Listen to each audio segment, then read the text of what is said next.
Hello tout le monde, hello YouTube, j'espère que vous allez bien. On reprend les vidéos YouTube, on reprend les formats longs. Comme d'habitude, qu'est-ce qu'on va faire? On va regarder les 3 news les plus impactantes, les 3 news les plus intéressantes pour moi sur le marché des cryptos cette semaine. Ensuite, on va regarder le graphe. Qu'est-ce que fait BTC? Qu'est-ce que fait ETH? Est-ce qu'on est en alt season? On va regarder ça de très près. Je vais même vous présenter quelques petits setups que j'ai mis de côté là sur TradingView qui sont intéressants sur certaines alts. Et la dernière rubrique, comme d'hab, on prend une crypto, on l'examine de A à Z, la team, le tokenomics, l'utility, etc. On met une note et on débat dans les commentaires. Est-ce que c'est une bonne crypto? Est-ce que c'est une crypto de merde? Et c'est parti. Et si t'es pas abonné, tu t'abonnes. Et c'est reparti. Let's go. Alors, première news. Attention, on va le faire en 2 étapes. Parce que la première, c'était sur Cryptost. Grayscale dépose une demande d'ETF sur Solana. Explosion du cours à venir. Donc, vous le savez, on a déjà des ETF spot, que ce soit sur Bitcoin, sur ETH. On attend le prochain. Est-ce que le prochain, ça va être Solana? Eh bien, je peux vous dire que non. Pas pour l'instant. Parce que là, il y a encore une news encore plus récente. La SEC annonce le refus des demandes. Donc là, il y a un tweet, un scoop confirmé par la SEC qui tout simplement nous dit que les gars, ils ont seulement un mois encore à tenir, 1,5 mois, je crois, un mois et demi. Vous le savez, depuis que Trump est passé, il a commencé à nommer des nouvelles personnes, des nouvelles équipes. Donc là, c'est Paul Atkins qui va reprendre la présidence de la SEC. Et en attendant, la SEC dit, bon, en l'état actuel, on ne va approuver aucun nouveau ETF under the current administration. Donc, il faudra refaire la demande l'année prochaine. Donc là, pour l'instant, ils étaient 5 à avoir émis la demande d'ETF. De facto, là, il y en a 2 qui viennent d'être refusés. Donc, les 3 autres vont être refusés parce qu'il y a une règle qui fait que les ETF doivent sortir tous en même temps le même jour. Donc, pour l'instant, pas d'ETF sur Solana. On réessaye l'année prochaine. On peut se dire qu'avec l'administration Trump, ce sera un peu plus simple. Donc maintenant, le pari à prendre, c'est est-ce que ça va vraiment être Solana? Moi, je parierais peut-être plus sur un ETF XRP. C'est vrai que XRP, déjà, ISO 20022, ils ont gagné leur procès. Euh, Ça make plus sense pour moi, pour les institutions, d'avoir un ETF XRP. Alors, il y a des gens qui disent que ça va être Dodge, il y a des gens qui disent que ça va être Matic. Mettez-moi dans les commentaires, vous pensez que ça va être Solana, XRP, Matic, BNB? On ne sait pas. BNB, ça peut être sympa parce que BNB, ce serait comme acheter des actions Binance en soi. Même si le BNB a énormément d'utilité, il a sa propre chain, etc. BNB représente Binance, d'accord? Si Binance va bien, normalement, le BNB monte. Donc, BNB pourrait être un take intéressant aussi. Donc, mettez-moi dans les commentaires. Prochaine ETF, on verra qui c'est qui a raison. Deuxième news, qui n'est pas une news, qui est simplement une petite étude, une petite stat que j'ai trouvée intéressante. 90% des déblocages de tokens crypto entraînent une baisse des cours. Vous allez me dire, bah oui, ça me paraît logique. Mais là, c'est bien d'avoir une étude qui a été faite sur plus de 16 000 cas de déblocage crypto. Donc, vous le savez, les cryptos, il n'y a pas tout le temps 100% de la supply sur le marché. Soit elle se débloque de manière mécanique, comme Bitcoin par exemple, on doit en miner tous les jours. Soit elle se débloque parce que c'est dans le projet et qu'on dit que les investisseurs étaient bloqués pendant 2 ans, la team était bloquée pendant 5 ans, on appelle ça des cliffs, ou alors des vestings, c'est-à-dire qu'on lâche un petit peu de tokens chaque jour ou chaque mois. Donc vous avez les cliffs et les vestings à étudier quand vous étudiez un tokenomics d'un projet.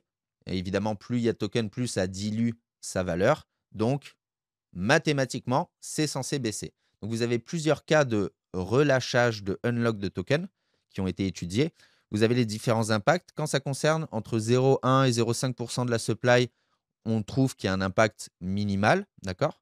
Quand c'est des petits ou des moyens déblocages entre 1 et 5% sont capables d'influencer le sentiment du marché, d'accord? Donc, entre 1 et 5%, ça commence à trembler sur le chart.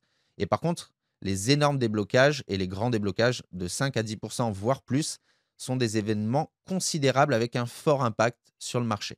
Donc ça, vous avez évidemment des sites comme Token Unlock qui peuvent vous donner ce type d'informations. Par exemple, là, on voit que sur le BGB, il y a un unlock de 0,38% qui arrive aujourd'hui, dans 14 heures.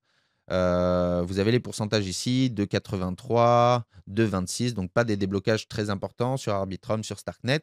Et vous, quand vous étudiez un projet, je ne sais pas, par exemple le SUI, eh bien, vous allez pouvoir voir directement les différentes dates d'unlock. Voilà, on voit que sur le SUI, il y a seulement 29% de la supply qui est actuellement sur le marché.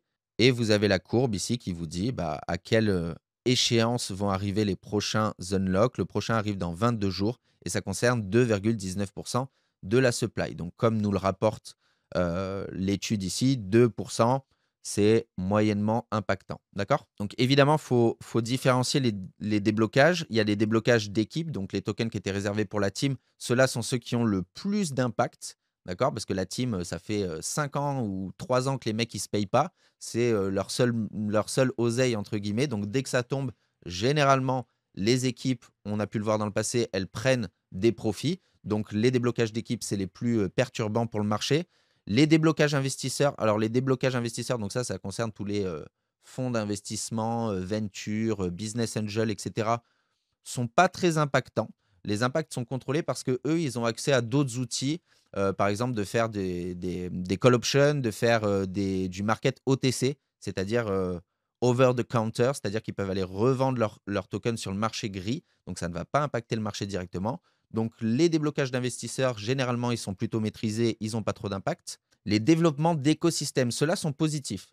D'accord? Des fois, il y a des tokens qui sont réservés pour faire grossir l'écosystème, c'est-à-dire qu'on va le revendre en échange, on va développer un nouveau truc, on va faire du marketing, on va développer du merch, peu importe. Donc ça, c'est de l'argent qui rentre dans le projet, mais pas à destination de l'équipe, mais à destination d'investissement et de faire pumper le projet ou en tout cas de développer des nouvelles features. Donc ceux-là sont positifs. Et ensuite, les déverrouillages de communauté et de burn, donc ça, c'est tout ce qui va être airdrop, etc., ont souvent des impacts mixtes avec de nombreux nouveaux tokens détenus ou vendus par les destinataires reflétant des pressions modérées sur le cours. OK. Donc ça, pourquoi pas. Et la dernière value qui était intéressante, c'est celle-là. Ils ont étudié ce que faisaient les traders et apparemment, sortir des positions 30 jours avant les déblocages majeurs et réintégrer 14 jours plus tard peut ainsi aider à réduire les risques. Donc les traders ont tendance à sortir un mois avant le déblocage et à re-rentrer 2 semaines après le déblocage. D'accord? Donc on pourrait observer ça sur le chart et mettre en corrélation tout ça. Donc n'oubliez pas d'aller voir. Avant, ça s'appelait Token Unlock, mais là, c'est tokenomist.ai et vous avez toutes les infos pour suivre vos tokens préférés et la tokenomics et les unlocks qui sont associés. Dernière news, donc un petit article qui m'a attiré l'œil, c'est les baleines crypto ont acheté ces jetons cette semaine. Donc on a quelques infos sur quand on regarde on-chain, il est capable de savoir qui détient les tokens. Est-ce que c'est des petits portefeuilles, des retail? Est-ce que c'est des investisseurs? Est-ce que c'est des baleines? Si beaucoup de baleines détiennent le projet, on peut espérer un pump, ou en tout cas une appréciation du prix, d'accord? Les baleines, elles ne rentrent pas dans n'importe quoi. Donc, et c'est vrai que sur WorldCoin, c'est assez abusé. Vous pouvez aller par exemple sur Into the Block. Et là, sur la répartition, on voit l'ownership et on voit que il y a 82% de whales sur la supply. D'accord? On a 8% d'investisseurs et seulement 8% de retails.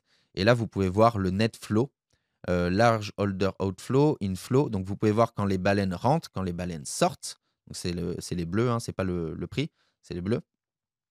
Et là, vous avez le net, donc les plus, moins le moins. Ça vous donne le net. Donc, sur le net, bon, je n'ai pas l'impression que ça a augmenté de fou. Qu'est-ce qu'ils disent exactement dans le truc? Monsieur, la différence entre le nombre de tokens achetés et vendus était négatif le 4 décembre, donc le net inflow était négatif. Cependant, ce chiffre a augmenté positivement jusqu'à aujourd'hui. Désormais, il est de 57 millions, indiquant une accumulation persistante des baleines. D'ailleurs, ces achats ont eu l'incidence sur un cours du WorldCoin qui a dépassé temporairement les 4 dollars. Donc, on peut regarder le chart ensemble. Donc, chart assez sympathique. Moi, j'aime bien quand ça part en accélération comme ça. Il me semble vous l'avoir sorti, mais j'ai des livres de trading où justement ils traitent des accélérations comme ça. Et vous verrez rarement le prix accéléré. Alors, quand je parle d'accélération, c'est accélération verticale en cup comme ça. Vous verrez rarement un début de cup comme ça et d'un coup, le prix il crash. Enfin, à la limite, vous avez une consolidation, etc. Mais généralement, les accélérations comme ça, bah, vous voyez ici, il y a beaucoup de vide. D'accord? Vous avez beaucoup de vide. Donc, quand il n'y a pas de stop, ici, vous allez avoir un stop très prochainement sur la zone des 4 dollars. Par contre, quand il y a du vide comme ça, bah, le prix, il a tendance à accélérer. D'accord? Il a accéléré à la baisse ici. En face, s'il n'y a rien, il va réaccélérer dans le même sens. Donc, ça, c'est des mouvements intéressants à prendre. C'est souvent signe de bottom. D'accord? Si vous regardez le BTC, le dernier plus bas qu'il a fait avant de partir en bull run, c'était un bottom exactement de la même façon. Vous voyez ici. Tac. hop, vous avez un grand vide ici à combler. Hop, ici, vous avez votre accumulation. Et là, dans l'autre sens, hop, on réaccélère pareil. Donc ça, c'est souvent en forme de bottom. C'était le bottom ultime du marché, d'accord? Et vous pouvez même l'extrapoler et dire que là aussi, vous en aviez un. OK? Et là, vous avez beaucoup de vide. Et là, ce vide a été comblé assez rapidement. Donc les formes en cup, comme ça peut être signe de retournement, ça peut être signe de bottom. Donc le WorldCoin, pour ceux qui ne savent pas, c'est le projet qui a été extrêmement controversé. Il me semble qu'il a même été interdit dans plusieurs pays, notamment en Espagne. C'est le projet qui permettait d'associer, de créer une identité numérique, un passeport numérique sur la base de votre rétine. D'accord? Donc vous avez des centres où vous pouviez aller scanner votre rétine. En échange, on vous donnait du token et vous alliez pouvoir naviguer sur le Web3 avec votre nouvelle identité numérique basée sur la rétine. Donc ça a été assez controversé. Je sais qu'il y a des gens qui aiment bien, il y a des gens qui n'aiment pas. Est-ce que c'est beaucoup capitalisé? Ça, c'est une question que vous devez vous demander à chaque fois. Est-ce que c'est capitalisé? Est-ce que ça vaut le coup de prendre du risque? Donc le WorldCoin, il est à 2,58 B. Il est dans le top 100 de CoinMarketCap. 2,58. Voilà, on n'est pas sur du risque. On est sur une crypto qui est déjà assez capitalisée. Donc il va avoir une volatilité assez modérée. 2,58, ça bouge assez vite quand même. On peut regarder. Voilà, ne serait-ce que ce mouvement ici, voilà, ça représente quasiment 1 fois 2. Donc ça bouge assez vite, mais ça reste en adéquation avec la plupart des alts. Ce n'est pas un projet non plus à 50 millions de market cap. Donc là, qu'est-ce que je ferais? Bah, vous avez cette zone de résistance ici, vous avez une touch ici, une touch ici. Ensuite, on est percé, on est passé au travers et on l'a transformé en support jusqu'à finalement tomber. Donc là, c'est peut-être quand on a eu les problèmes. D'ailleurs, il me semble qu'il y a Sam Altman hein, dans le projet, si je ne dis pas de bêtises. Attends, j'aime bien vérifier plutôt que de dire des conneries. Si, la crypto-monnaie controversée World de Sam Altman. Donc, Sam Altman, c'est président, CEO de ChatGPT. OK? Donc, c'est pas n'importe qui. Il a le pouvoir de faire pumper le coin et en tout cas, ils ont de l'oseille pour pouvoir développer le projet. Donc, ça, fondamentalement, c'est assez intéressant. L'IA, c'est toujours intéressant. La propriété numérique, passeport numérique, c'est intéressant. Donc, fondamentalement, il faudrait creuser un peu plus. C'est un peu anti-blockchain, selon moi, d'accord? Enfin, personne n'a envie d'être, identifié sur la blockchain, encore moins avec sa rétine. Donc c'est peut-être pour ça que ça a fait beaucoup controverse dans le milieu. En tout cas, graphiquement, moi, ce que j'attendrais, c'est un retour, dans cette zone. OK, donc vous pouvez vous mettre une alerte. Est-ce qu'on y est déjà? On est peut-être déjà en train de corriger, vous voyez? Hop, ici. Ah, il peut venir chercher encore un peu plus haut et une fois qu'on a notre retour dans la zone, on va venir voir ce qu'il fait, ce qu'il développe, d'accord? Est-ce qu'une fois arrivé sur la zone, il va nous faire, un genre de head and shoulders comme ça, ce qui serait plutôt bearish, qui va descendre? Ou alors, il va nous faire quelque chose de bullish, ça peut être ça, d'accord? C'est-à-dire une autre cup dans ce sens-là et partir. Il peut nous faire, hop, un bullish flag. Alors peut-être pas descendre aussi bas. D'habitude, ça descend à peu près à 0,5%, 0,618. Vous voyez, ici, on mesure. Imaginons qu'ils reviennent jusqu'ici, vous mesurez et vous vous dites, OK, il peut venir corriger entre là, ici, tu vois, dans cette zone. Donc là, il corrige ici, tac, tac, tac. J'essaie de prendre mon bullish flag et je pars. Qu'est-ce qu'il pourrait faire? Il peut faire simplement une box, c'est-à-dire traîner ici comme ça sans forcément faire une forme de retracement et partir. C'est ça qu'on attend. Point d'intérêt, est-ce qu'il est en train de me développer un pattern de continuation ou un pattern de retournement? Et après, je rentre si le projet m'intéresse. Donc voilà la petite news sur le WorldCoin. Euh, et en plus, on peut rajouter dans la fonda qu'il est accumulé par les baleines. C'était ça la news. Et bon, on a vu les 3 news et maintenant, on va regarder plus précisément les charts. C'est parti. Donc, BTC USDT, qu'est-ce qu'il nous fait? Donc, happy 100K à tout le monde, d'accord? J'ai reçu 1000 fois le message, tout le monde a mis en story, on a dépassé les 100K, on a dépassé les 100K, c'est super. C'était quand même assez attendu, je trouve, dans l'écosystème. Alors, qu'est-ce qu'on est en train de faire? Je vais prendre un autre graphique parce que celui-là, il est un peu brouillon. On va prendre le Bybit, par exemple, on va l'effacer. Alors, notre ancien ATH, il était là. On a eu notre jolie bullish flag et on a eu un, un breakout de la structure. Donc ça, c'est bon. Alors maintenant, si on regarde en weekly, j'ai envie de voir, voilà, tout ce qui est indicateur, RSI, etc., c'est dans le rouge. OK? Non seulement c'est dans le rouge, mais en plus, c'est en divergence. D'accord? Si on prend ce top ici et ce top ici, c'est en full divergence. Néanmoins, prenez bien en compte que toutes les analyses techniques, c'est-à-dire pattern, les analyses d'indicateurs, oui, l'Ishimoku, il a fait ça, le RSI, il a fait ça. Quand on est en bull run, il y a rien qui marche. Ça, je me rappelle en 2021, tu as beau analyser un, retournement, il y a un head and shoulders, machin, ça marche pas. D'accord? En 2021, il y avait news sur news, il y avait pump sur pump, tu avais beau regarder ce que tu veux, tous les indicateurs étaient en surchauffe et pourtant ça continue à monter. Donc c'est assez compliqué de regarder ce type d'indicateur. On va quand même regarder en monthly. Voilà, même en monthly, on est, donc sur le mois, on est quand même, oversold sur le overbought sur le BTC.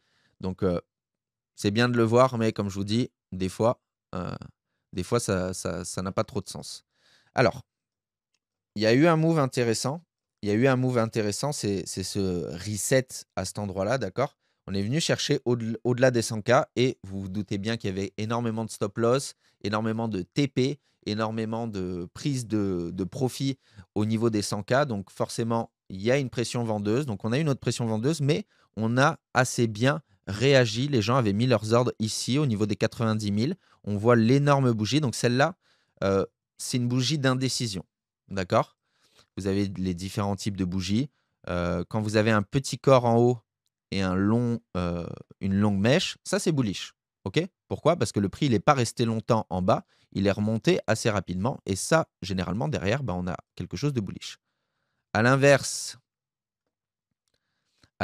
quand, heu, ça ressemble à ça, tac, ça c'est bearish, d'accord? Pareil, le prix, il est monté en haut et boum, il a été directement renvoyé en bas. Donc ça, c'est plutôt bearish et là, vous avez souvent une continuation baissière derrière. Mes bougies sont complètement, moches et nulles, mais vous comprenez le délire et ça, bah, là, on est pile dans l'indécision, d'accord?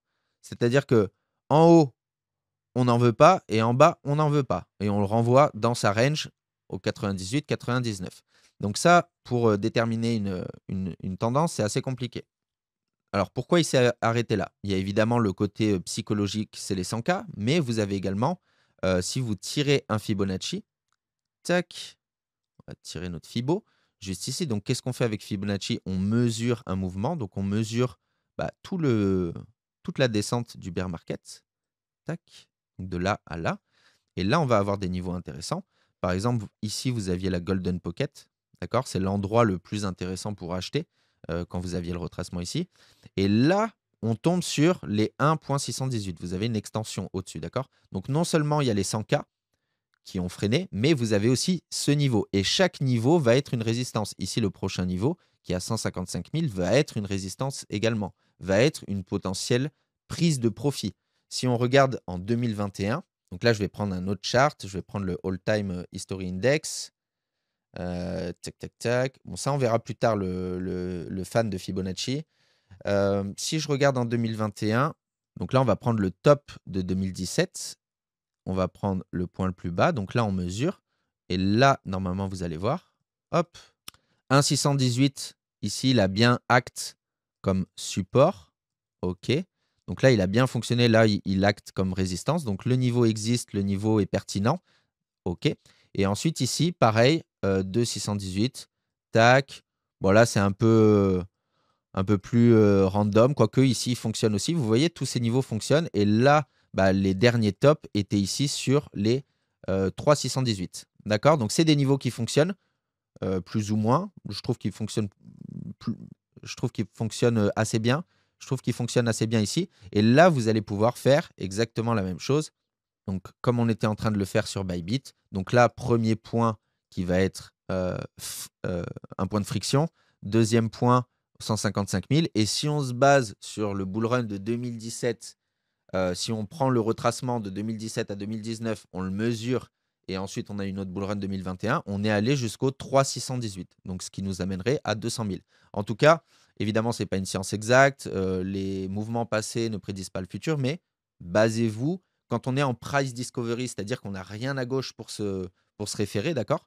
C'est-à-dire que généralement en trading, qu'est-ce qu'on dit? On dit look left, d'accord? Ici, il y a quelque chose qui bloque. On regarde à gauche, il n'y a rien, d'accord? Look left, regarde à gauche, il n'y a rien. Donc, qu'est-ce qu'on fait? On prend un Fibonacci pour pouvoir mesurer le mouvement, même quand on est en discovery.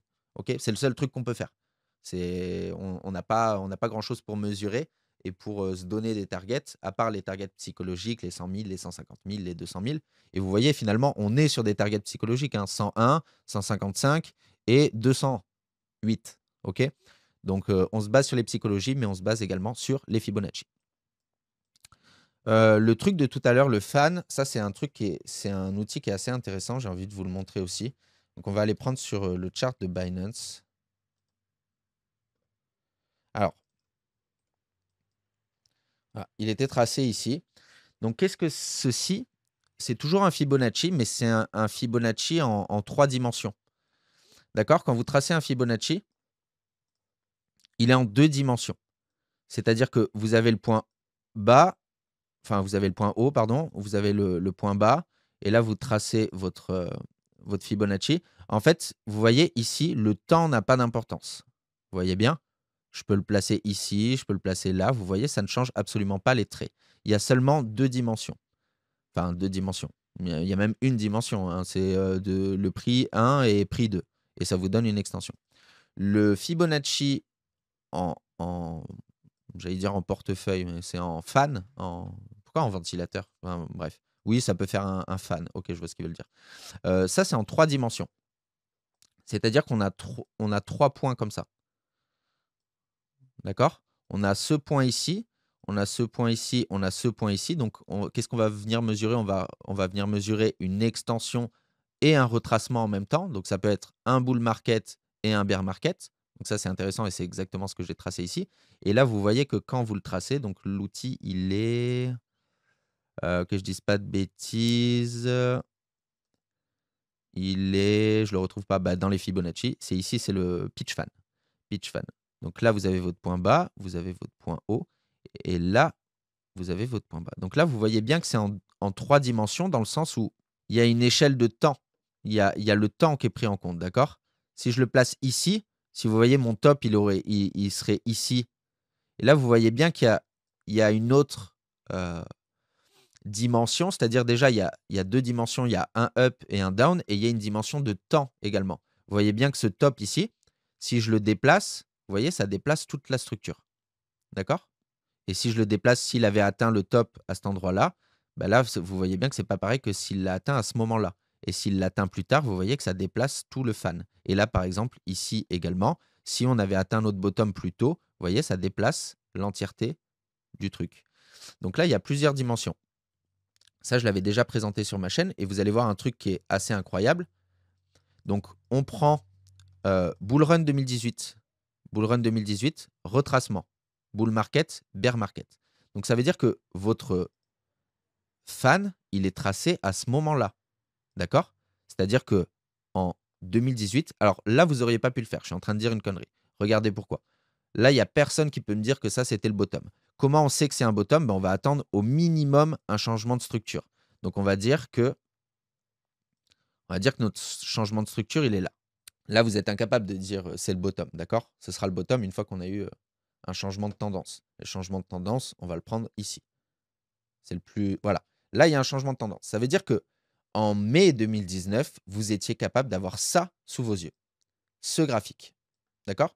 Et comment fonctionne le fan? Bah, exactement pareil, avec des niveaux plus ou moins importants, sachant que les 3 plus grands niveaux sont ceux-là. C'est les 3 niveaux, qui vont acter le plus sur le prix, qui vont impacter le plus le prix, qui vont faire office de support et office de résistance. Et là, quand on revient dans le moment présent, vous voyez bien que en 2019, vous étiez capable de déterminer ces points-là, d'accord? Qui faisaient office de support résistance, ces points-là et également le top. D'accord? Là, on est venu chercher le top. Et là, vous avez une extension. Quand on est redescendu, pareil. Ici, ça agit. Ici, ça agit. Ça agit. Ça agit. Là, c'est dommage que ce n'est pas touché ici. Et vous voyez, à chaque fois, hop, hop, on vient péter. Ici, ça agit. Ici, ça agit. C'est assez. Là, on parle d'un truc qui était en 2019 et il est toujours actif en 2024. D'accord? Donc là, pareil. Ça aurait été dommage. Ça aurait été bien que ça acte directement à cet endroit-là. On vient se reposer ici, qui faisait office de support pendant tout le long ici de cette période en 2021. Il a fait office de support ici et maintenant on repart. Et maintenant, on est On vient de dépasser ce niveau, d'accord? Donc là, on vient de dépasser, c'est comme si on était ici en 2021, on vient de dépasser ce niveau. Donc prochaine target, venir chercher ici. Donc là, prochaine target, venir chercher, pourquoi pas, ici. Et là, ça nous emmène aux 126 000. Si je tire tout droit, hein, il ne va pas y aller tout droit. Peut-être qu'il va faire comme ça, il va y aller comme ça. Donc peut-être plus 138 000. D'accord? En tout cas, c'est bien de l'avoir sur le chart et se dire, tiens, en 2021, il avait agi comme résistance et même comme top signal. Est-ce que notre top signal cette année, il va être là ou alors il va s'enflammer et partir plus haut? Je trouve que c'est assez intéressant à voir sur le chart, donc n'hésitez pas à le rajouter. On peut se regarder rapidement la BTCD également, donc la dominance de Bitcoin. Comme on avait dit, je crois, dans la dernière vidéo, vous pouvez tracer votre Fibonacci sur la dominance. Et là, on voit que ça résiste au niveau des 618. On est redescendu à 55% de dominance, ce qui indique une alt season, d'accord? Tout ça, tout ce mouvement-là, bah, c'était le pump des alts. Plus la dominance baisse, plus le Bitcoin va stagner ou va descendre si la totale est corrélée, ou les alts vont exploser. Donc là, ça peut être intéressant de suivre. Est-ce qu'on est en train de faire un retournement à ce niveau-là? Est-ce qu'on a trouvé un bottom et on va repartir dans une phase où c'est Bitcoin qui explose et les altcoins qui decrease ou qui stagnent? Donc toujours intéressant de suivre cette BTCD, cette dominance. Donc là, on est retombé sur les 0,5. Vous voyez, 0,5 qui actait en comment ça s'appelle? En résistance à ce niveau-là. Ça a été percé. On est venu chercher 618. On se repose sur les 0,5.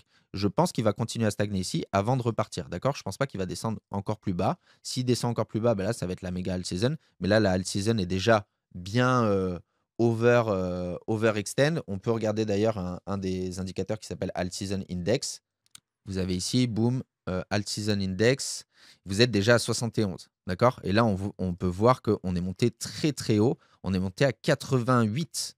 D'accord? Ça veut dire qu'il y avait 88% des altcoins qui surperformaient Bitcoin sur une moyenne de 90 jours. C'est clair ce que j'ai dit? C'est ça, hein? Oui, 90 jours.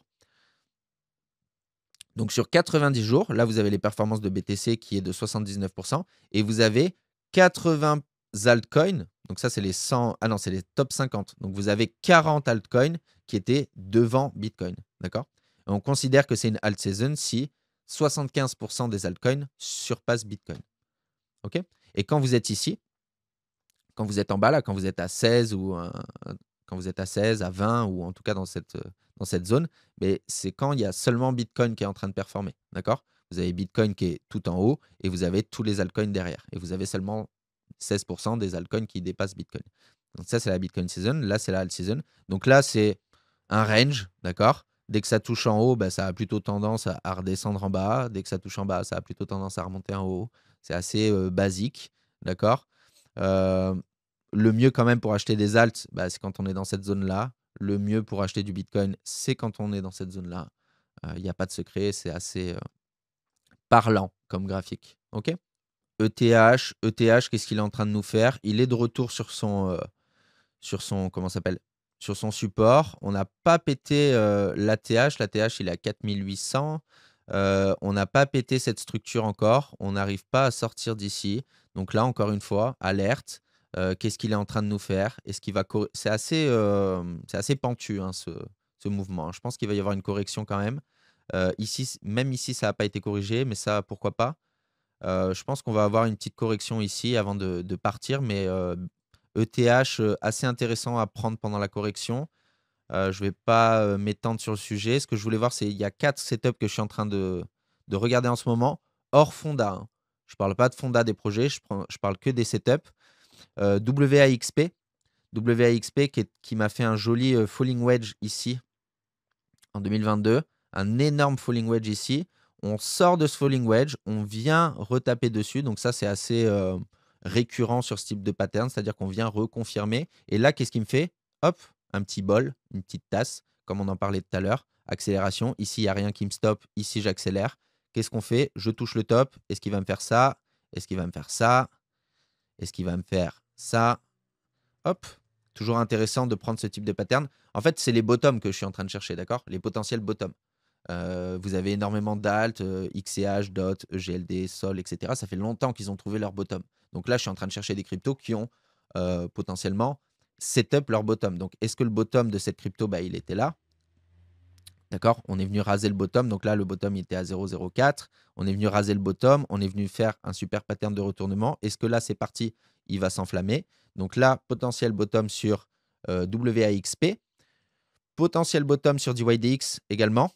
La dernière fois qu'on l'avait regardé, hop, je vous avais dit ça c'est bearish. On est venu corriger ce bullish flag. On est venu chercher le dernier point. Et là, encore une fois, on est en train de me faire une cup. Les cups, c'est souvent les signes de bottom hein, et de retournement. Donc là, encore une fois, hop, je suis dans ma zone d'intérêt. Résistance, résistance, support, support, support. On passe au travers, ça redevient une résistance.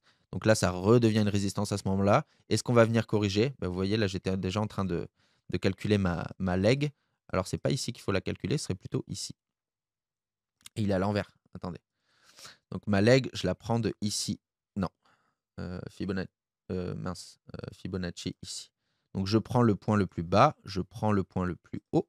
Et là, j'attends un retracement 0,5, 618 ou 786 sont 3 points d'entrée intéressants si vous faites du DCA sur DYDX. Et il y a une grosse partie de Fonda, c'est pour ça que ça a pumpé aussi. Il y a eu la nouvelle mise à jour DYDX Unlimited. Je vous conseille d'aller voir. Vous avez le lien dans ma bio. Vous savez que je suis sponsorisé par DYDX, donc faites-moi plaisir et allez tester la plateforme si vous avez envie de trader sur la blockchain. Petit aparté, CFG. Donc CFG, pour tout ce qui est partie Fonda, j'ai déjà analysé le projet avec vous. Il y a une vidéo sur ma chaîne, c'est vous tapez CFG, Crypto Edge. Alors, on avait un potentiel bottom déjà ici, avec ce Head and Shoulders inversé. Donc ça, c'est signe de renversement. Ça, c'est signe de bottom. Et ensuite, quand Bitcoin a rangé là, du mois d'avril jusqu'à aujourd'hui, lui, il a down, un peu comme toutes les altcoins. Les altcoins ont pris énormément de pourcentage dans la gueule. Ici, ça représente quand même un 80%. C'est une crypto qui n'est pas beaucoup capitalisée. Et là, on revient, qu'on teste cette zone d'intérêt. D'accord? Touch ici, touch ici, touch ici. Hop, on l'a transformé en support. On l'a transformé en support. On passe légèrement à travers et là, il acte en résistance. Donc, encore une fois, est-ce qu'on va avoir? Tac. Ça me paraît être un joli point d'entrée ici sur CFG pour ceux qui accumulent cette crypto. Donc, CFG intéressant. Et le dernier token, c'était Wormhole.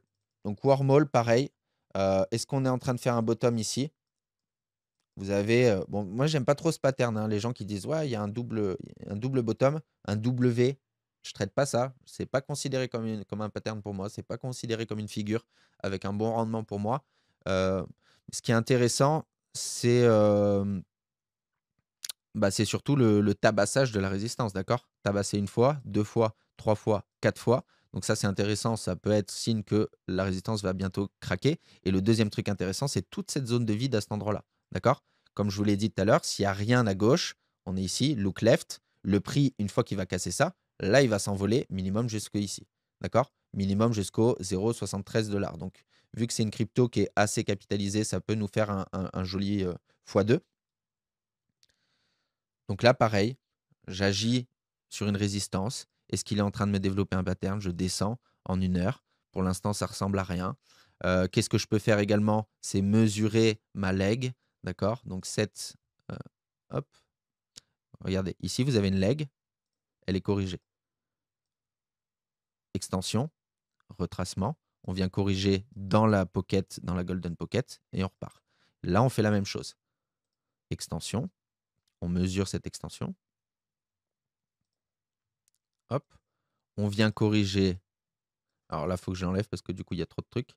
On vient potentiellement corriger dans ma golden pocket. D'accord? Souvent, ça ne vient même pas jusque dans la golden pocket. Souvent, ça s'arrête juste au 0,5. Mais en tout cas, entrée ici, entrée ici, entrée ici. Et point d'invalidation en dessous. Point d'invalidation ici. D'accord? Donc, stop loss ici. Donc là, si vous voulez prendre des trades, ça fait le meilleur trade, il est là, évidemment. Et là, vous avez bien, vous avez 2,37 de risk ratio à l'intérieur. Deuxième trade ici, 1,23. Deuxième trade ici, 0,8. D'accord? Mais c'est pas comme ça qu'il faut le trader, mais pour les gens qui font juste des points d'entrée tout simples, ça peut être intéressant. Donc voilà les 4 potentiels bottom selon moi. Évidemment, allez regarder la fonda, allez regarder les tokenomics, on parle juste d'analyse technique ici. Voilà pour la partie trading, enfin, en tout cas pour la partie analyse de chart.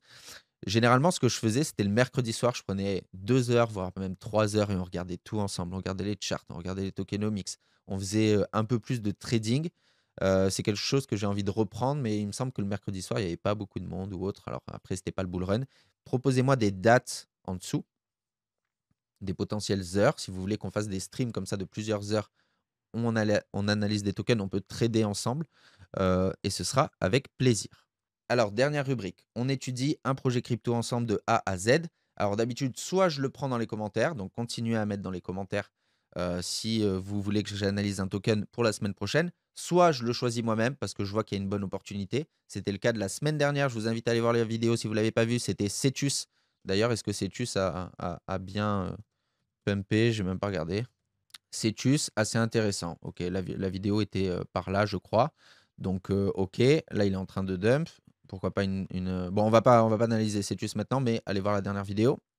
Et cette semaine, bon, c'est un token qu'on m'a beaucoup mis dans les commentaires, que ce soit sur TikTok, sur YouTube ou quoi, mais c'est eux qui m'ont contacté. Donc là, évidemment, en transparence avec vous, c'est un post sponsorisé, donc je suis payé pour review ce projet. Néanmoins, on va rester objectif, et si je ne suis pas objectif, mettez-le moi dans les commentaires. Donc des projets comme ça, des demandes de sponsors, j'en reçois tous les jours, que ce soit pour des exchanges, mais aussi des projets. C'est très rare que j'en sélectionne.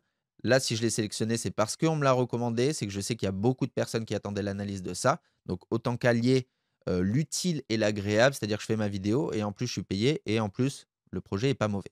Donc, Artrade, artrade.app, c'est la première plateforme de tokenisation d'art. Donc là, on est sur le narratif du RWA, Real World Asset, le fait de tokeniser des objets du monde réel. Par exemple, ça, c'est une sculpture qui est tokenisée. Tiens, ça aurait pu être sur Artrade, mais c'est quelqu'un qui le fait à son compte. Je devrais peut-être lui dire. On peut tokeniser du vin, on peut tokeniser de l'or, on peut tokeniser des factures, on peut tokeniser des immeubles. D'accord? C'est le nouveau narratif à la mode qui a été beaucoup poussé par BlackRock et les institutions. Donc là, c'est des actifs réels artistiques. OK?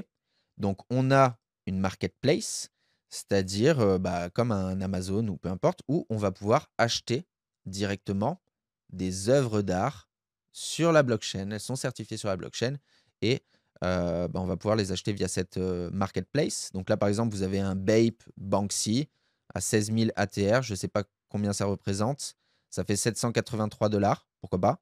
C'est ça qui nous intéresse, c'est est-ce que la marketplace, elle est alimentée. Donc là, vous avez du Bape, vous avez du Riot Corp original, je connais pas, Cause. Moi, je suis pas très. C'est des trucs très hype beast, hein, j'ai l'impression. Vous voyez ce que je veux dire? Les mecs qui collectionnent les sneakers, les bières. Bah voilà, il y a un Beer Bricks, Beer Brick Pikachu, des montres Omega, Bomb Hugger. Celui-là, il est stylé.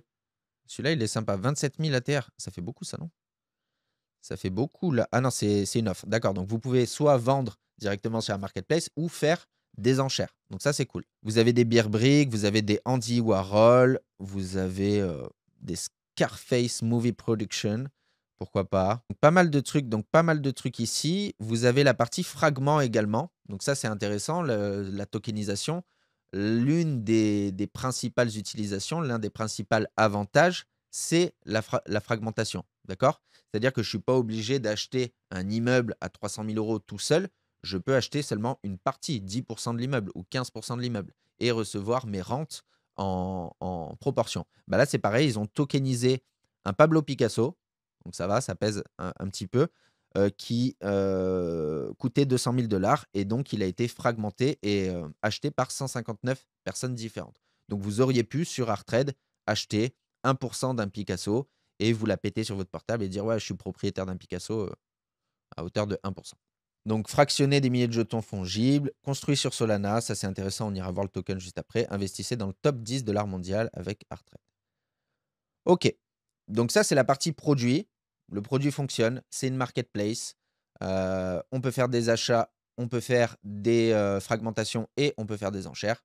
C'est une marketplace d'art, assez classique, même si je ne m'y connais pas. Il y a des noms intéressants, des Babe, des Banksy, des Picasso, des Beer Brick, etc. C'est un peu hypebeast. Je ne m'y connais pas trop en art, mais en tout cas, le produit est fonctionnel. Ok. Maintenant, ce qui nous intéresse, nous, investisseurs potentiels, c'est le jeton. Donc le jeton, c'est le ATR. Donc ce qu'on veut savoir, c'est à quoi il sert ce token. D'accord? Des fois, il y a beaucoup de tokens, il y a des projets, ils lancent des tokens, mais c'est juste pour lever des fonds. Et au final, le token, il sert à rien ou il vous sert simplement à voter dans une DAO. Comme ça, les mecs, ils disent, bah non, on n'est pas un security, on est un utility, notre token, il permet de voter. Ok, ton token, il sert à rien. Donc là, nous, ce qui nous intéresse, c'est est-ce que le token, il sert à quelque chose? Parce que plus le token va avoir d'utilité, plus il va y avoir une pression acheteuse sur ce token. Donc première utilité assez obvious, assez pertinente, c'est le fait qu'on est obligé d'acheter en ATR. Donc ça, c'est cool à eux d'avoir fait ça. C'est-à-dire que quand je veux faire les enchères ou quand je veux acheter mes œuvres, bah, là, les 783 $, je ne peux pas les payer. Alors, ok, je ne peux pas les payer en autre chose qu'en ATR. Donc forcément, ça crée une pression acheteuse. Si jamais ils sortent un produit, un tableau qui est prisé par beaucoup de monde, bah, les gens sont obligés d'aller acheter de l'ATR. Donc ça, c'est première utilité qui me semblait basique, qui me semblait primordiale pour le token, c'est le token de l'écosystème de la marketplace. Donc ça, première utilité, c'est pas mal. Alors le deuxième point, c'est qu'on va pouvoir faire du staking, c'est-à-dire bloquer nos tokens. Donc là, on va sur un minimum de 90 jours. Il y a plusieurs packs. Donc vous avez le pack supporter, le pack sponsor et le pack ambassadeur. Donc je viens bloquer 25 000 tokens pendant 90 jours et ça me donne 15% de rendement. D'accord? Donc ça, encore une fois, c'est des mécaniques basiques pour supporter le prix. On pousse, on incentive les gens à bloquer leurs tokens et en échange, on va les rewarder. Comme ça nous fait un plancher. Il y a des tokens qui sont bloqués pendant plusieurs jours. Donc là, quels vont être les incentives à bloquer vos tokens? Vous allez avoir du rendement. Donc évidemment, du rendement en ATR. C'est une partie des tokens qui étaient réservés à l'avance pour pouvoir rewarder les gens. Vous avez d'autres avantages aussi, c'est des réductions sur le prix des œuvres. D'accord? Vous voyez ici. Get a 30% discount on this item. Donc, si vous êtes un staker, si vous êtes un supporter, vous allez avoir 10% de discount sur les œuvres. Et si vous êtes ambassadeur, vous allez avoir 30% de discount. Ce qui n'est pas négligeable hein, quand même. Sur des produits quand même à Starola, 783, vous avez 30% de réduction. C'est assez sympathique. Donc, si vous êtes un grand collectionneur d'art, make sense de staker le maximum de tokens, donc 250 000 pour avoir 30% de réduction. Donc, vous avez un rendement, vous avez des réductions et vous avez également la DAO. Donc, comme je le disais tout à l'heure, moi, je ne suis pas fan des DAO. Enfin, je suis dans énormément de projets. Je n'ai jamais pris la peine d'aller voter sur un truc. C'est basique, ok. Voilà, on fait des propositions. En tant que staker, je peux me permettre de faire des propositions. Je peux voter pour le futur du projet. Moi, je ne l'ai jamais utilisé. D'habitude, c'est comme je vous l'ai dit, une des utilities que les gens rajoutent pour dire oui, on a de l'utility. C'est pas quelque chose qui va m'exciter plus que ça, la DAO, d'accord? Et ensuite, ça m'intéresse plus, gagner une part des ventes de la plateforme Arttrade. Donc j'ai cherché un peu, partout, j'ai pas vu exactement combien ça représentait de pourcentage, comment c'était distribué. Mais en tout cas, dès qu'il y a des ventes qui sont effectuées sur la marketplace, vous, en tant que stakers, vous allez être payé directement. Ok, donc ça, c'est plutôt cool. Ce qui nous donne 3 utilities intéressantes. Le jeton de la marketplace, le staking avec les réductions et on vous donne une partie des bénéfices de l'appli. Et la quatrième utility qui est la DAO, qui pour moi est moins intéressante. Donc, il y a de l'utility sur le token, c'est sympa. On a la roadmap également, donc T3 2024, ça a déjà été fait. Donc, c'était la mise en place de la marketplace. On a vu la marketplace, elle fonctionne. T4 2024, donc ça, c'est maintenant. Donc, normalement, tout ce qui est écrit ici, c'est censé être fait. Donc, intégration de Web3 hot pour une adoption grand public. Donc, ça va avec le SSO, c'est pareil. C'est ce que j'ai vu ici quand j'ai cliqué sur acheter. Soit on se connecte avec un fantôme, soit on se connecte avec un Google et ça va créer un wallet à la volée. La majorité des projets font ça. Ça améliore l'expérience utilisateur. Il y a des gens qui arrivent, ah, moi je veux trop le Bape, ah, mais c'est quoi fantôme, j'ai pas de Solana, etc., etc. Ce mec, il se barre. Donc là, au moins, il ne va pas se barrer parce qu'il peut se connecter avec Google. Ça va lui créer un wallet à la volée, etc. D'ailleurs, je vais le faire. Comme ça, on vérifie que c'est fonctionnel. Parce que moi, du coup, j'ai des wallets, donc j'ai jamais essayé de faire un truc comme ça. Parce que du coup, le paiement, il se passe comment? C'est ça que je veux voir. Ne regardez pas mes adresses mail. Je vais les flouter parce que là, il y en a beaucoup. Ok, donc disons, je suis un mec lambda. Hein. Je n'ai pas d'ATR. J'ai envie d'acheter le Babe. Donc là, je me suis connecté avec une adresse Gmail. Qu'est-ce que je fais quand je fais acheter? Fonds insuffisants. Après l'achat, nous te demandons de contacter directement le propriétaire via la messagerie d'Airtrade afin d'arranger la livraison. Les frais de port sont à la charge de l'acheteur. Bon, OK, ça, c'est pas des frais soldes supplémentaires s'appli bon, ça, c'est pas très cool, par contre. C'est-à-dire que c'est toi qui achètes et c'est toi qui dois contacter le mec, pour qu'il arrange la livraison et les frais de port sont à ta charge. Donc ça, c'est pas très gentil quand même. Donc comment je fais pour l'acheter? J'imagine que je vais là, acheter. OK, il y a une intégration avec MoonPay. Bah, c'était ce qu'il y avait écrit, ici. Donc intégration de carte de crédit avec MoonPay. Donc là, imaginons, bah, le truc qui coûte 900 €. Continuer, payer avec MoonPay. OK, bon, MoonPay, je connais, ça vous permet de rentrer votre carte de crédit et cetera. Bon, OK, l'intégration, ça fonctionne. Comment je sors de là? Je peux plus sortir de là? Si. Donc là, vous avez, comme on l'a dit, un wallet à la volée, c'est-à-dire que vous n'avez pas la seed phrase, mais normalement, vous pouvez quand même aller la récupérer. J'ai dû recevoir un email et tout, et cetera. Donc ça, c'est bien pour, les newbies. Ils arrivent, ils se connectent avec un Google, ils appuient sur acheter, ils voient qu'ils n'ont pas de fonds, donc ils vont dans leur wallet et là, ils achètent des tokens ATR, d'accord? Solde du portefeuille, ils achètent ou alors on peut déposer directement des cryptos. Mais du coup, si vous déposez des cryptos, normalement, vous avez déjà un wallet. Donc ça, c'est cool pour les newcomers. Le truc de shipping là, pas trop cool. Ensuite, campagne de marketing crypto mondiale, on est en plein dedans. Ils sont en train de payer des influenceurs comme, Myself et j'ai vu qu'il y avait d'autres influenceurs qui arrivaient, pour faire la promo. C'est bien, c'est pas bien, les influenceurs, c'est des enculés, machin et cetera. Il y a toujours, c'est toujours comme ça, hein, de toute façon, est-ce que d'un côté, un projet qui fait pas de bruit, qui fait pas parler de lui, bah, tout le monde s'en fout. Dès qu'on commence à développer, on prend du budget pour payer des influenceurs, mais ça va être critiqué: «Ouais, les influenceurs, machin truc». Il faut des influx pour parler d'un projet, d'accord? Mais il faut bien faire la différence sur le fond, c'est-à-dire entre là, je suis un gars lambda, je suis juste en train de regarder le site avec vous, d'étudier la tokenomics, de regarder les utilities, et cetera et les mecs qui te disent: «Vite, achète Arttrade, c'est une opportunité en or», et cetera. Moi, je suis pas là pour faire ça, je suis juste là pour, dérouler le site et regarder ce qu'il en est. La décision d'investissement, bien sûr, c'est la vôtre. Partage des revenus avec Sotheby's, donc ça, c'est cool. Sotheby's, c'est quand même assez connu dans le monde de l'art. Refonte de la page d'accueil. Bon, j'imagine que c'est fait, la page d'accueil, elle m'a pas choqué. Q1 2025, donc qu'est-ce qui arrive dans le futur? Développement de puces NFC. Donc ça, c'est assez intéressant, c'est ce que j'ai également sur celle-là. Vous allez pouvoir connecter votre téléphone et ça va vous montrer le certificat directement sur la blockchain, le smart contract.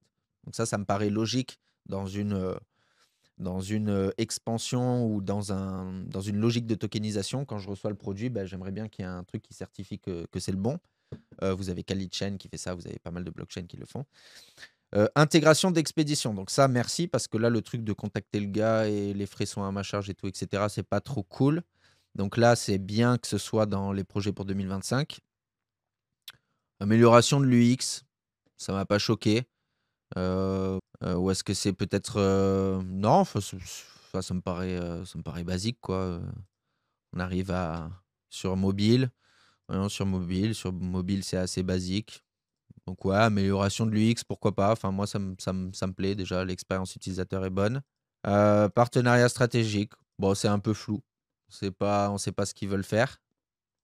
En savoir plus, qu'est-ce que ça me met sur en savoir plus? Pas grand-chose d'autre.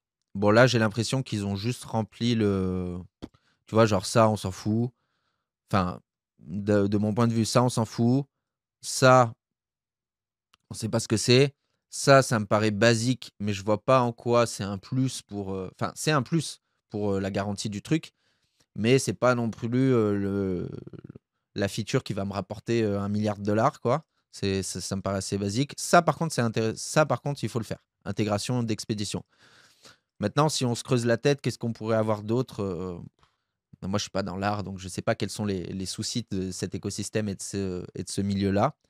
Peut-être l'onboarding des NFT, d'accord? Là, c'est que des produits physiques. Pourquoi pas rajouter les NFT par-dessus, des NFTiser des artistes et faire un OpenSea-like. Est-ce que c'est une bonne idée? Est-ce que c'est une mauvaise idée? Je vous avoue que, bah, je suis pas dans le milieu de l'art, donc je sais pas ce qu'ils pourraient rajouter, dans le futur.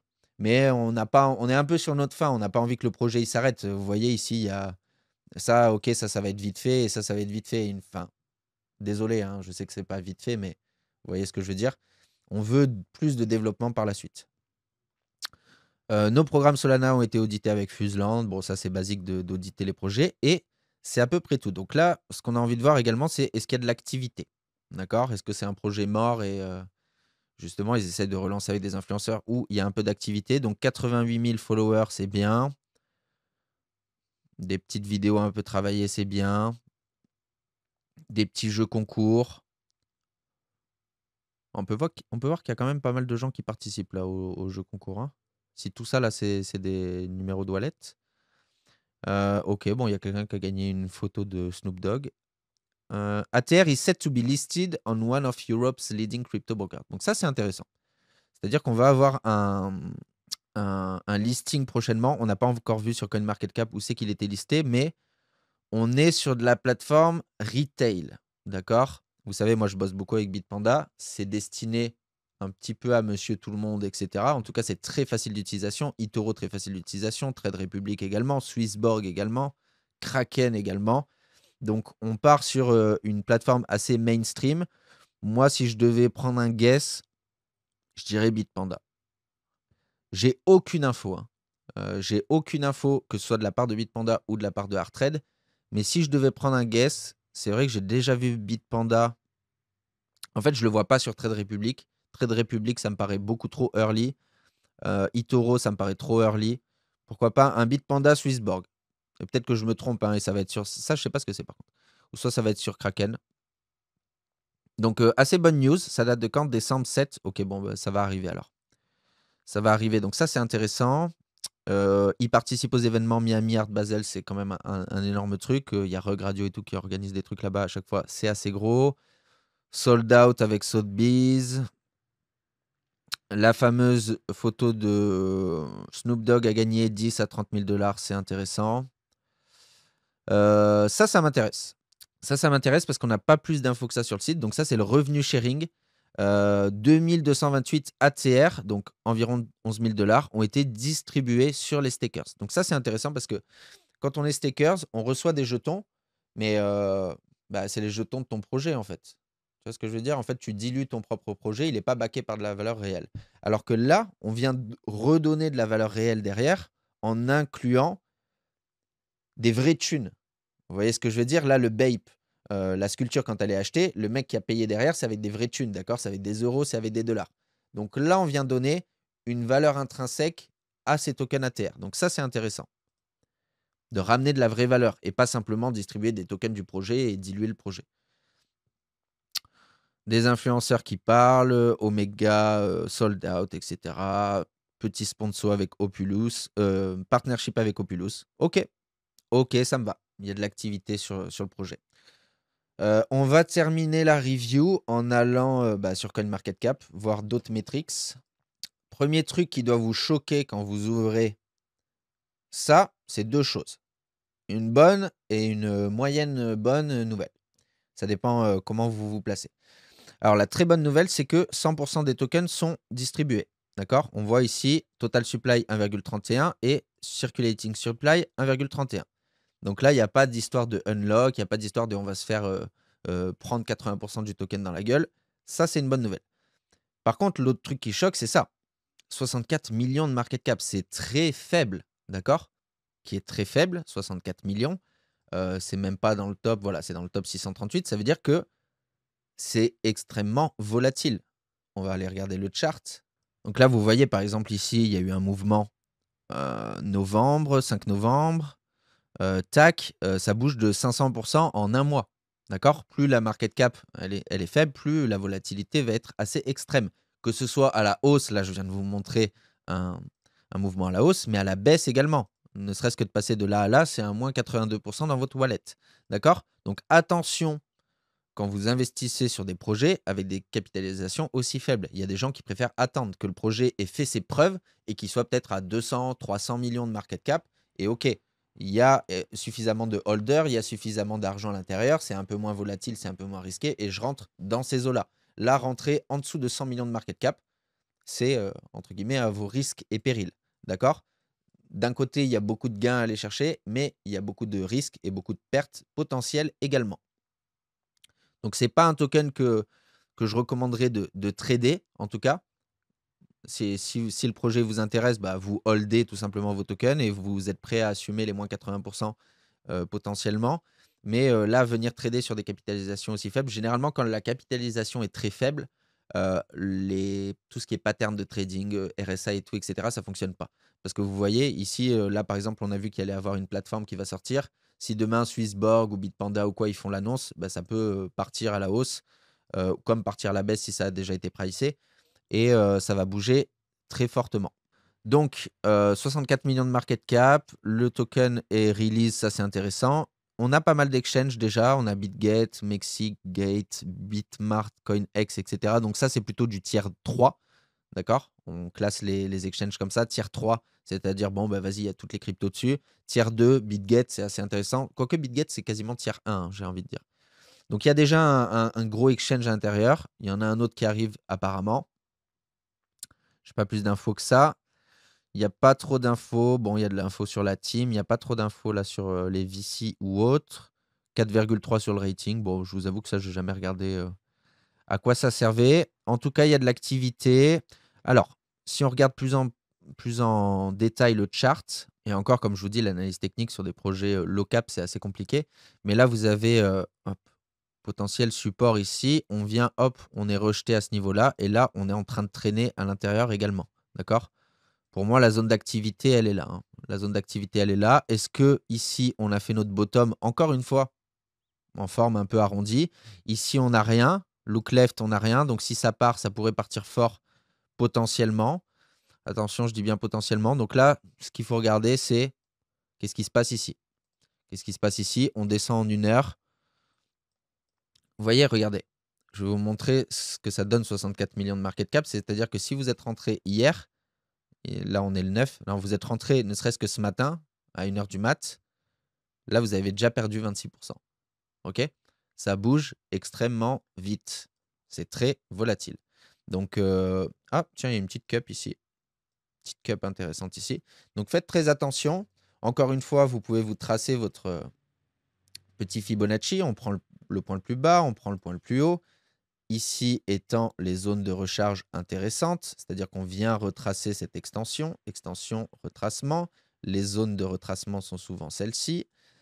On est sur une zone d'intérêt. J'ai pas grand-chose à vous dire de plus, hein. Le chart, il est pauvre, hein, dans le sens où, bah, il y a pas grand-chose, hein. C'est le projet, il est pas en lancement. J'allais dire en lancement, mais ça fait quand même longtemps qu'ils sont là, hein. Artred, ça fait longtemps que j'en entends parler. Ça fait quand même depuis, voilà, 2022. 2022, ils ont essayé de se lancer peut-être au pire moment, j'ai l'impression. Juillet 2022, c'était le début, des retournements et du bear market. Donc ils se sont lancés au pire moment et ensuite, bah, voilà, début 2024, ça a commencé à prendre et puis là, bah, avec le down du bitcoin, avec le range du bitcoin, il est retombé. Là, il commence à repartir pour la potentielle alt season. Le point à retenir sur l'investissement, c'est 64 millions de market cap. Donc faites très attention. C'est volatile, à vos risques et périls. Pour moi, c'est pas, on peut regarder en market cap d'ailleurs. En market cap, il a atteint combien? Il a atteint 73-70 au maximum. Voilà. Donc ça va dépendre de vous. Soit vous êtes des foufous et vous aimez bien rentrer, avec des projets low cap comme ça, soit vous êtes un peu plus, profil, low risk et je vous conseillerais plus d'attendre, heu, que le projet fasse un peu plus ses preuves en termes de market cap, qu'il atteigne 200 millions, 300 millions, voir ce qu'il fait graphiquement. On aura plus d'éléments pour trader parce que là, c'est vrai qu'on n'a pas beaucoup d'éléments, pour, observer le graphique. Voilà ce que je peux dire sur Arttrade. Du coup, c'était la vidéo du jour. N'hésitez pas à aller en regarder d'autres que vous avez peut-être manqué. N'hésitez pas à vous abonner, à mettre des petits commentaires, comme ça je suis content. Et je vous dis à très vite, à vendredi sur Blogs, ça c'est sûr. Et peut-être d'autres vidéos YouTube qui vont sortir dans la semaine. Il y a un vlog aussi qui arrive. Et bonne semaine à tous. Salut!